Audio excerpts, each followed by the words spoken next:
Hi there, everybody. Welcome back to my kitchen. My name is John of cookingwithjohngruber.com. I don't want these videos to be very boring with the intro, but I kind of have to tell you who I am. And again, while I'm waiting for another project to cool, I'm going to quickly make deviled eggs. Deviled eggs and hard-boiled eggs are pretty easy, but you have to do it properly because nobody wants a gray yolk when it comes to deviled eggs. My secret to hard-boiled eggs is you put the eggs in a steamer basket, add some water to a bottom of a pot, bring that pot to a boil, and then steam the eggs for 15 minutes. I set the timer on the microwave because it's loud enough that no matter where I am within the household, I can hear it go off.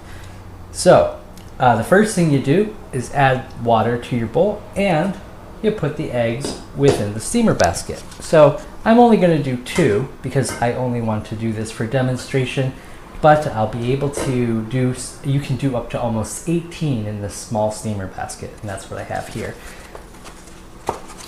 Okay, so then the water, the steamer, everything goes together just like that. And when after 15 minutes, you're going to want to drop them into an ice bath. So put some ice cubes in a big bowl or pot, another pot, and just slowly lower the eggs using maybe a spoon, such as like this one here, or any large spoon, and drop them into the ice bath. Shock them to make them stop cooking. That'll prevent that green yolk. When it comes to deviled eggs, they're a party favorite of, I don't know how long, probably since like the 50s, 40s, 50s, because eggs are relatively cheap. So yes, I had a magic steamer to steam these. Actually, I did this in advance, so you had it. In fact, I pretty much always have hard-boiled eggs on hand in my house, just in case I'm hungry. And you can just have your hard-boiled egg with salt and pepper and eat it as is, or you can do what I'm doing here and making a deviled egg. Now, there's another option as well. The other option to, instead of deviled eggs, is like an egg salad. You're using pretty much the same ingredients, but you're putting it between 2 slices of bread. So the first thing I need is a knife. And I have one right over here that I'm going to be using. Okay, that looks beautiful. I'm going to show you my yolk. There's no gray whatsoever around the edge, and it's relatively in the center. So, making the center of a deviled egg. Pretty simple. Drop the yolk carefully right within a bowl, and if you leave a little bit inside, it's okay because you're going to kind of cover it up. Okay, I'm going to do another egg here. Oh, wouldn't it be lovely if I forgot to hard boil one and just had egg all over the place?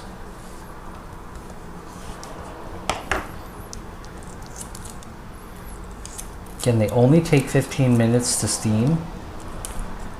You don't have to boil the life out of them. This one is a lot harder to peel. It must have been fresher. The secret to good hard-boiled eggs is use an older egg. And I'm really shocked at the way this is peeling, because usually it's a lot easier that. Of course, you know, Murphy's Law. I decided to like film a hard-boiled egg video and it becomes difficult to peel. All right, well, we're getting there, right? Okay, that was a little bit better. Now, this one here, because it had like broken shells all over it, just give it a quick rinse.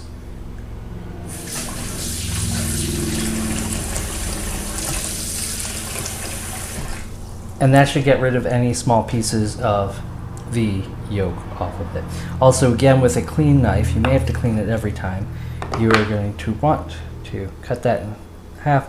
Again, take a little peek.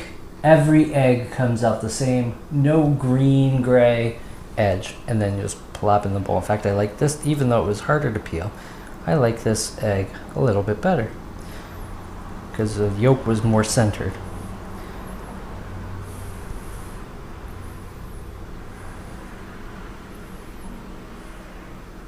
Okay, that's simple. Now, usually with a fork, you're going to mash the yolk. Okay, I use a simple array of ingredients. I use my favorite stone ground mustard or spicy brown. Those are the two that I really enjoy. And then just a touch of salad dressing. Oh, come on. All right, and then your favorite mayonnaise, which is also going to pour out probably. Okay, there's not much to it. I would say that was maybe like a half a teaspoon for the 2 eggs that I did. Going to grab a fork here and just mix it up into a mush. Now you can be fancy and pipe this mixture or just set it right on top. If you don't like mayonnaise, if you're on like some sort of, like if you're, well, I can't say vegetarian diet because you don't, I mean, you might eat eggs. If you're an ovo vegetarian, I don't know what the word is. But you can use avocado instead of the mayonnaise. You can pretty much just use anything you like. And I've just mashed it up with a fork and just made a little mixture, and just go ahead and put it right in, back in the little cups of the eggs now that you've made them. Now, one thing that I saw, speaking of avocados, that was really cool is I saw an avocado stuffed like with a deviled egg. So pretty much what they did was they took the avocado and they took the pit out, and then they placed, like, they kind of rounded out their egg, I guess, to fit in the pit hole of the avocado, and then had a deviled egg avocado. Pretty darn cool. And that is sprinkled with whatever you want, some chives, dill. Some people like the dill version, or you could do paprika if you just want it pretty basic, or even a cayenne pepper just for some kick. But that is how I make deviled eggs, and that's the trick to my boiled eggs too, is just steam them for 15 minutes. Once the water's boiled, turn off the heat, steam the eggs with the lid on, of course, and you just wait, and it comes out perfect, like every time, just trust me on that. Every time it's going to be perfect.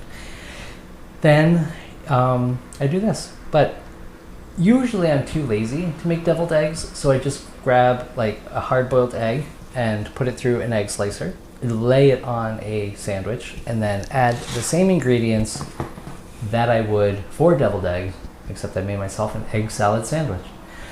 Thanks for joining me for this quick video. I will see you in the next video. Be sure to go over to my website, cookingwithjohngruber.com. I have a bunch of courses over there. I'm filming more as we speak.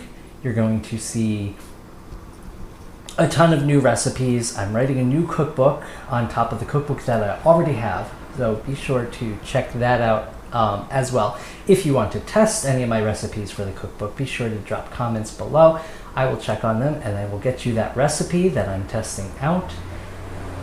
Yeah, there's just a lot going on at cookingwithjohngruber.com. So be sure to check me out over there. Drop your comments below, subscribe to my videos, and I will see you next week. Thanks.